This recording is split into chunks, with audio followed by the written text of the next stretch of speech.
10 கட்டளையில முதல் கட்டளை என்ன? என்னை அன்றி வேறு தேவன் உனக்கு உண்டாயிருக்க வேண்டாம். மேலே வானத்திலும் கீழே பூமியிலும் யாதொரு சொரூபத்தை ஆயிலும் விக்கிரகத்தை ஆயிலும் உண்டாக்கவோ நமஸ்கரிக்கவோ வேண்டாம். முதல் கட்டளை சொன்னது யாரு? பிதாதான் சொல்றாரு. அப்படி இருக்கிறப்ப அவர் இன்னொரு தெய்வமாய் இயேசுவை 2வது நபரை கொண்டு வர முடியுமா? இதை விளங்கிக் கொள்வது இல்ல, சபைகள் விளங்கிக் கொள்வது இல்ல. ஒரே தேவனை பிதாதான் இயேசுவாய் இந்த பூமிக்கு வந்திருக்கிறார் என்பதை அறியவில்லை.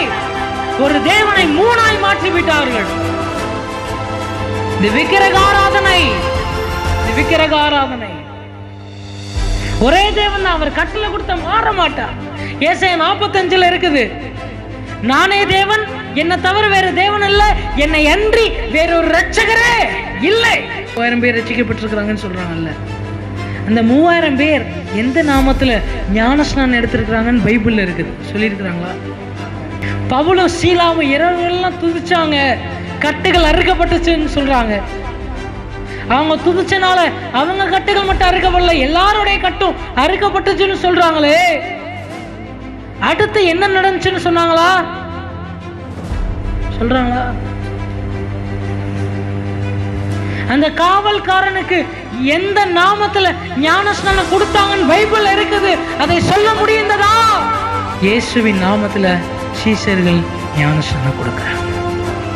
ஆனா இன்னைக்கு சபைகள் இயேசுவின் நாமத்தில் ஞானஸ்நானம் கொடுக்கிறது.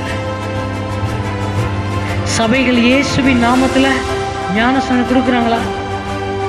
சபைகளுக்கு போயிருக்கீங்கல்ல, நீங்க போற சபையில பைபிள்ல சொல்லப்பட்ட ஞானஸ்நானம் கொடுக்குறாங்களா?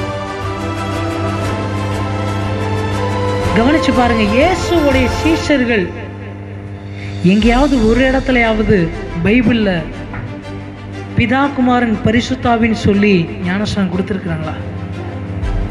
ஒரு வசனம் ஆதாரம் இருக்குதா? நான் யாரையும் குறை சொல்லவோ குற்றப்படுத்தவோ வரல, அது என்னுடைய ஊழியமும் அல்ல. இதை நீங்க விளங்கிக்கணும்.